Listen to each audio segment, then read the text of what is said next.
बताइए सर, आगे मतलब जिस तरीके के हालात है, राजनीतिक हालात, भाषा को लेके, स्थानीयता को लेके, नियोजन नीति को लेके, रोटी रोजगार को लेके, आरक्षण को लेके, सारे फ्रंट पे कहीं ना कहीं जनता में रोष है। रणनीति क्या है, आगे किस तरीके से लड़ेंगे? देखिए, ये झारखंड झारखंडियों के लिए बना है और यहाँ स्थानीय नीति आज तक नहीं बन पाया है।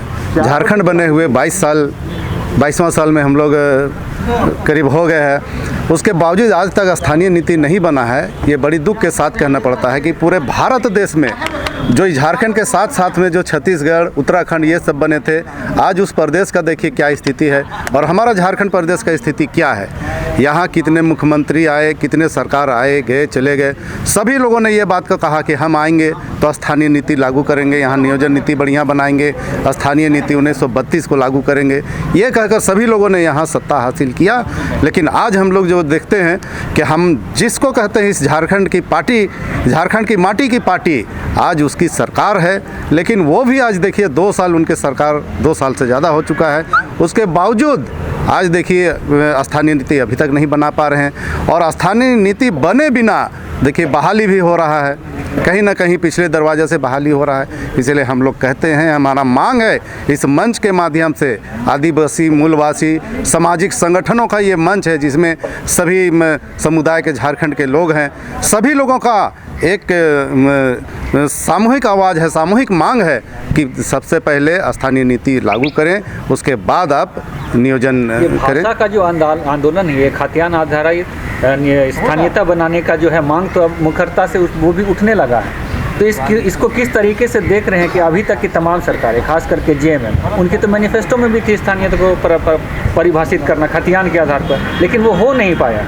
तो आप क्या देखते हैं कि जितने भी चुने हुए प्रतिनिधि हैं, भले ही जेएमएम के क्यों ना, क्या मुखरता से स्थानीयता की बात करते हैं? अगर नहीं करते हैं तो क्यों नहीं करते हैं और क्या करेंगे आगे चल के आप लोग? यही तो बात है, बड़ी यही दुख की बात है कि जब सरकार इन लोगों के नहीं बने हुए रहते हैं तो सरकार आने से पहले अपने घोषणा पत्र में लिखते हैं, अपने भाषणों में चिल्ला कर कहते हैं कि हमारी सरकार बनेगी तो हम 1932 का खतियान लागू करेंगे, स्थानीय नीति लागू करेंगे, ये कहना है उन लोगों का। लेकिन जैसे ही इनका सरकार बन जाने के बाद ये लोग भूल जाते हैं और उसके बाद इस सरकार के कैबिनेट के जो मंत्री हैं वो लोग जब कैबिनेट में मीटिंग करते हैं, बैठते हैं, तो वहाँ उन लोगों का आवाज़ नहीं निकलता है इस मामले में, ज़रा सा भी एक शब्द नहीं बात करते हैं। और वहाँ से आने के बाद अलग से फिर बात करते हैं कि हम लोग भी 1932 का खतियान चाहते हैं, 1932 का खतियान लागू होना चाहिए। ये बात वो लोग वो कैबिनेट के बैठक से अलग हटते हैं तब ये बात को कहते हैं। लेकिन हम कहते हैं कि आप मंत्री हैं, आप लोग कैबिनेट में बैठते हैं, आप लोग नियम बनाते हैं, कानून बनाते हैं, तो उस कैबिनेट के बैठक में क्यों नहीं करते हैं? वहाँ बात करने चाहिए।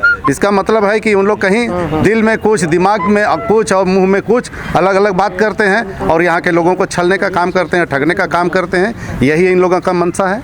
इसीलिए हम लोग को बड़ी दुख के साथ कहना पड़ता है कि आज यहाँ की माटी की पार्टी जो है, उनकी सरकार है, उसके बावजूद आज हम लोगों को आंदोलन करना पड़ रहा है, चिल्लाना पड़ रहा है, आक्रोशित होना पड़ रहा है। युवा आक्रोश होकर रोड पर उतर रहे हैं, जगह जगह पर लोग संगोष्ठी कर रहे हैं, मीटिंग कर रहे हैं विरोध में।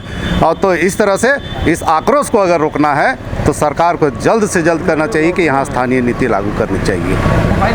10 फरवरी को क्या वजह लगता है कि ये संज्ञान नहीं ले रहे हैं?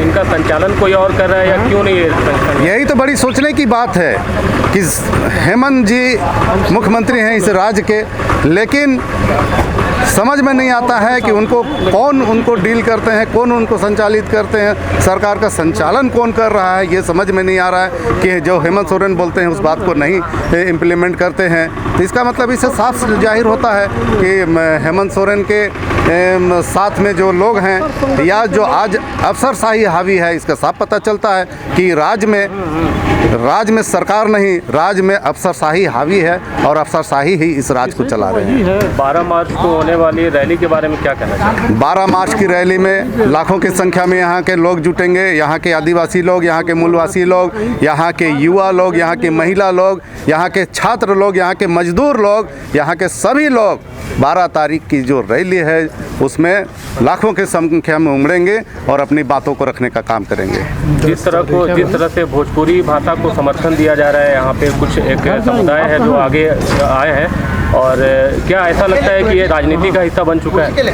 आज देखिए जिस तरह से यहाँ झारखंड में झारखंडी भाषा होना चाहिए, लेकिन सरकार के द्वारा जो थोपने का काम किया जा रहा है, जो बाहरी भाषा को, भोजपुरी हो, अंगिका है, मगही है, इस तरह का जो भाषा है उस भाषा को यहाँ थोपने का काम कर रही है सरकार। इसका हम लोग पुरजोर विरोध करते हैं। ये भाषा यहाँ नहीं होनी चाहिए। यहाँ की झारखंड की जो भाषा है उसी भाषा से राज चलेगा। यहाँ के लोगों के लिए राज बना है। एक समुदाय विशेष का कहना है कि इसका जवाब दिया जाएगा, इसमें आप लोग का क्या कहना है? जवाब देना है तो देवे ना भाई, हम लोग कहाँ उन लोग को कहते हैं, उनको क्या जवाब देना है दे, बैठक करे, मीटिंग करे, जो करना है करे, लेकिन हम तो इसका विरोध करते हैं। झारखंडियों के लिए झारखंड बना है और झारखंड में झारखंडियों की भाषा चलेगी, बाहरियों की भाषा नहीं चलेगी।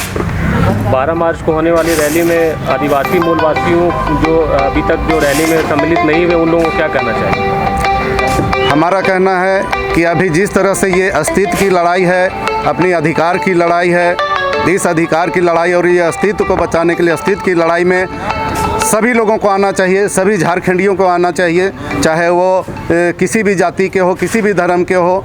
झारखंड में रहने वाले जो झारखंडी हैं उन सभी लोगों को एक मंच पर आना चाहिए और इस आंदोलन को बुलंद करना चाहिए। अभी चली आज आदिवासी मूलवासी संगठनों में काफ़ी आक्रोश है। जिस तरह बाहरी लोग का अतिक्रमण बढ़ रहा है, या तो भाषाई अतिक्रमण, या तो नौकरी पेशा में अतिक्रमण, या तो अन्य खनिज पदार्थ में भी अतिक्रमण, जिसके कारण यहाँ के आदिवासी और मूलवासी जनता में काफ़ी आक्रोश है। आज की बैठक जो थी वो आदिवासी और मूलवासी संगठनों की बैठक थी, भूमिपुत्रों की बैठक थी, जिसमें से निर्णय लिया गया कि आज जो सरकार है जो आदिवासी मूलवासी का जो हित में काम नहीं कर रही है और इसके लिए कड़ा जवाब दिया जाएगा। लोगों ने काफ़ी आक्रोश व्यक्त किया है, तो उसमें सभी लोग तैयारी कर रहे हैं। सभी वर्ग के लोग अपने अपने स्तर से तैयारी में जुटे हैं। हम लोग भी केंद्रीय सरना समिति की तरफ से पूरे सरना समाज पूरे झारखंड में संचालित होता है, और हम लोग भी अपने लोगों को आह्वान करते हैं कि 12 तारीख को जो रैली है, भारी से भारी संख्या में लोग उपस्थित होकर अपनी जो भाषा सांस्कृतिक है, अपनी जो लोकलिटी है, उसको बचाने का काम करेंगे और एक झारखंडी पहचान को बचाने का काम करेंगे। सरकार को क्या कहना चाहेंगे? सरकार को हम यही कहना चाहेंगे कि जिस अपेक्षा से यहाँ की जनता, आदिवासी मूलवासी जनता ने आपको चुन के भेजा है, आप उनके हित में काम नहीं कर रहे हैं। जिस तरह से आपने कहा था कि हमारी सरकार आई है तो 1932 का खतियान हम लागू करेंगे, हम यहाँ की स्थानीय नीति परिभाषित करेंगे, यहाँ के लोगों को रोजी रोजगार से जोड़ेंगे, लेकिन आज सरकार हर क्षेत्र में फैल रही है, जिसके कारण यहाँ के लोग काफ़ी आक्रोश है। हम चाहेंगे कि सरकार से कि झारखंडी जनभावना में आप काम करें और झारखंडी जनता का दिल जीते। क्वेश्चन है।